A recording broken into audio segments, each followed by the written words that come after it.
Well, whether students are moving away from home for the first time or commuting, finding the right set of wheels for their on and off campus needs becomes a real priority. He's joining us this morning with the 5 tips for buying your first car for back to school. Jacob Black from Autotrader.ca. Thank you so much for coming in this morning. We were kind of just reminiscing. What was your first car? My first car was a 1982 Mazda 626. Oh, some good memories, yes? Yeah, very good. So hopefully these students or young people, or even not young people, anyone who's looking to buy their first car, there are so many things you should keep in mind right now.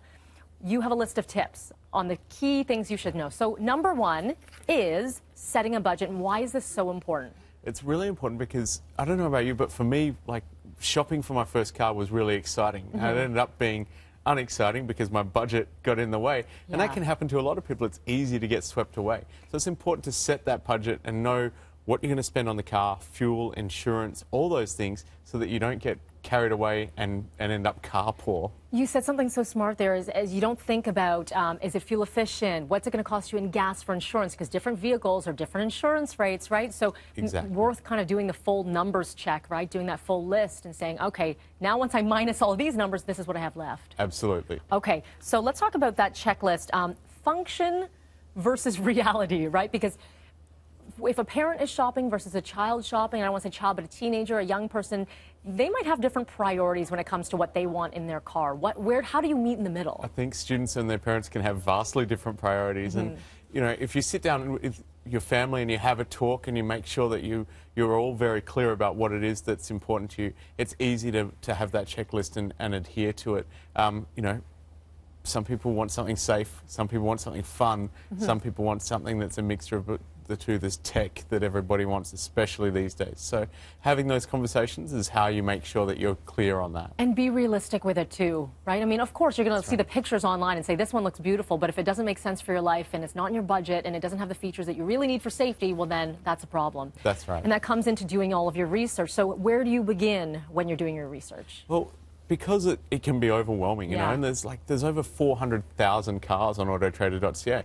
So checking and taking the time to look in your area and search for what's available with the features that you want, having that knowledge will really make sure that you're well armed to make a good decision. It's smart. And really quickly, new versus used, lease versus buy.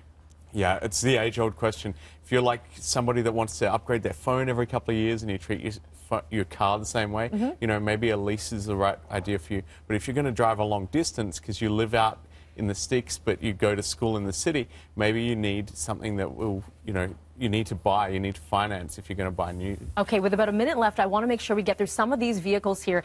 You say a decent range is anywhere from 5 to 10K when you're taking into account reliability and whatnot. So here are some of your picks that kind of function, and reliability, and budget. So number 1, you're talking about the Volvo S60? That's right. If safety is your priority, we went on Autotrader.ca, we looked at cars, you know, in that 5 to 10 price range, and we saw some really great, you know, couple of generations old Volvo S60s, you know, very safe car, lots of passive safety features, you know, in that price range. Okay, sorry, which year, what model year? Sort of 2008, 2010, sort of around that area. At what year are you like, this is too far back, that is no longer... You try and find the newest thing you can for the budget. So sort of 1 or 2 generations back, that's where you're getting the best of value and technology. Okay, let's talk about utility. For some, it makes sense to drive a bigger vehicle. The 2008 Dodge Ram is your pick here. That's right. I've seen a couple from that 2 generations ago cropping up on the site in that price range. And they're a really great option if you've got a lot of things to carry around. Maybe you're in a band or... A band? I'm in a band. I'm with the band. Reliability. The Toyota Corolla always comes up on the list. That's right. We see these million-kilometre stories all the time. We see them on our news site on Autotrader.ca, and you know those are the ones that pop to mind when you think straight-up reliability.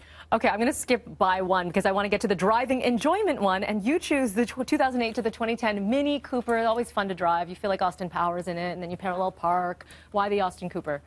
Just because it's such a fun car to drive, and it's cropping up in that price range now. You get that 2008, 2012, you know, it's important to get them inspected to really make a confident decision, you know, be well armed. But they're just so much fun to drive, so enjoyable, so adorable. I had one. It was so cute. They're so cute. That's it. They're adorable. So depending on what you need, information, we're going to get that all on our website, breakfasttelevision.ca. Happy car shopping. Thank you so much, Jacob. Appreciate it. All right. When we